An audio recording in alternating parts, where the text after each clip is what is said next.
So, here is the person who attacked Tory. He was allegedly attacked by fellow inmate Santino Cassio, who is currently facing life. That makes sense. They be talking when they do that prison talk. They be talking like, when stuff like this happens, it's usually the people who are serving life sentences who be risking shit and doing dumb shit because they're already serving a life sentence. So it's like anything I do or get caught doing, it really don't matter because I'm already serving life. So it made sense when I saw this man is facing life. So it says CDCR, don't know what that is. It says 42-year-old Casio has been placed in restricted housing pending an investigation. Now, so what I got in here. Okay. So today's Tory's legal team held a press conference. Were you guys able to hear any of it? And his father was there, and I can't even say new evidence because like it's not really new evidence came out. But Kelsey Harris's bodyguard, who was around her during the time of the trial, December 2022, when Megan and Tory were fighting it out in court, has decided to come forward and say what he overheard from Kelsey talking to her husband. Kelsey admits to having the gun, and or GUN, and she says that she pow it 3 times, and then Tory knocked it out of her hand. And it seems like when the gun fell, it still went off at least 2 more times. And of course, so the internet is in an uproar about this because it confirms what a lot of people thought, which is that Kelsey was the real perpetrator. And it just really just confirms a lot of theories. It really confirms what I think. But I think for me personally, I was either like 50-50. I was like, it was really Kelsey for real, because the eyewitness in the beginning testified to the what's it called, the muzzle of the thing going off towards the or closer to the shorter woman out of the 2 women who were fighting. And so yeah, like it was for me, it was either Kelsey or it could have been Megan doing it to herself. Or another real thing is that she just don't remember because that girl was so gone that night. She don't remember nothing of what happened that night. But what are you guys' thoughts? Do you have did it confirm it for you? What do you think like is next for Megan Thee Stallion? Because man, a lot of people are going in on her, are going to go in on her, and child, I can't even say that she don't deserve it, child. I mean, I ain't defending nobody, like because the most defense I could give you, Megan, is that you just don't remember. But but like all of this was strategic, right? You're over it. I so like okay, so for me, y'all know that I'm not really a conspiracy theorist. However, like, so this person said this guy is saying, I'm sorry, I don't know who he is, but he's saying that Kelsey's bodyguard said that this is what he heard Kelsey say. But my question is, what kind of conversations were you hearing? Like, so you telling me that you're driving Kelsey to and from trial, and she just in the car talking to her husband, spilling the tea? I mean, why would she wait until trial to spill the tea? You don't think she been spilled the tea to her husband before all of that? Like, I be trying to believe everything, but it's like, why would Kelsey just be spilling this type of tea? Like, what? Where else could the bodyguard have been around? Like, I don't know. Like, but whatever. I'm not gonna do too much because for the most part, like I believe the information at least that we're getting from this person where she had it, it was her who did it and stuff like that. Because it confirms everything. But Tory needs to sue the county state if this is true.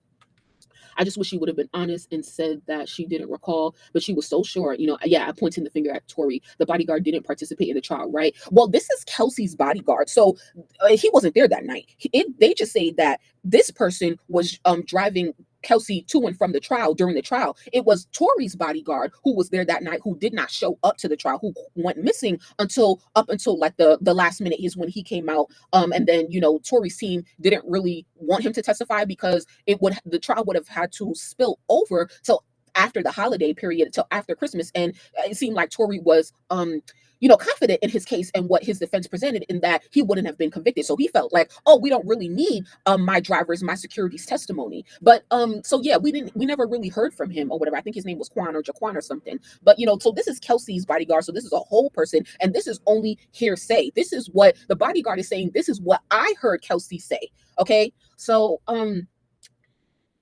so what do you guys think? This is the chain of events.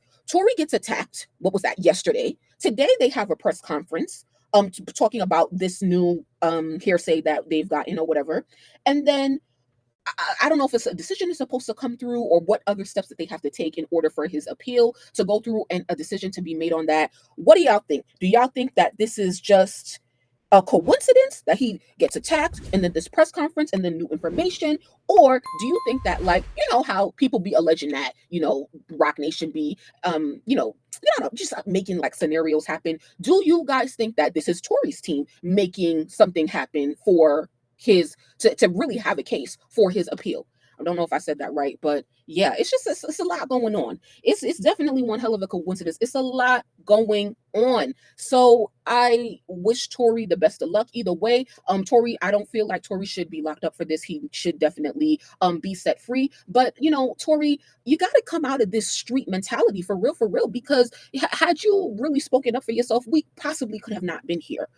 So I just really hope that moving forward, if this is correct and true information, that everybody does the right thing and everybody plays their part, testifies and gives whatever information that they have so decisions can be made on this. But child, exactly, Lizzie, he needs to speak. But Megan, oh man, Megan, it's you're done. It's up for you. People will not get off your neck until this comes out. They won't get off your neck. They won't. Yeah, but so what does it look like? Does it look like they built this case and his conviction? Does it look like they built Tory's conviction off of the lies that were told? Because we can't lie. Megan lied. Kelsey lied, and I can't really say Tory lied right now because I can't even think about what he actually said because he didn't say much, in terms of like before trial and during trial. But like they both lied. So was his conviction built off of lies, or was it really Rock Nation setting Tory up and Megan it being an accomplice to that? Those are the two. Okay, thank you. Those are the two main scenarios that went into Tory's conviction. Was it really built off of lies? And the prosecution, either way, the prosecution is a part of this scheme because, excuse me, they took, what's her name? Kelsey told them the truth. I mean, something close to the truth. The first time she spoke to them, remember, they never interviewed Kelsey. I don't think she did a deposition with the prosecution up until a couple of weeks before the trial. When the trial didn't happen, it was more than a year and change after the incident actually happened. She did not interview with the prosecution probably until a couple weeks before, right? So she tells them whatever she told them, and then she says everything she don't remember when she gets on the stand. That was definitely a lie. He's not even from the state. So yeah, can't wait to see what developments happen in that. Tory Lane's father also gave a speech. He went off, for like a couple, probably like 24 minutes or stuff like that. He was also live on his Instagram page, which is where you can find his speech. But the full press conference is available on YouTube and stuff. I probably heard most of it, not all of it at this point.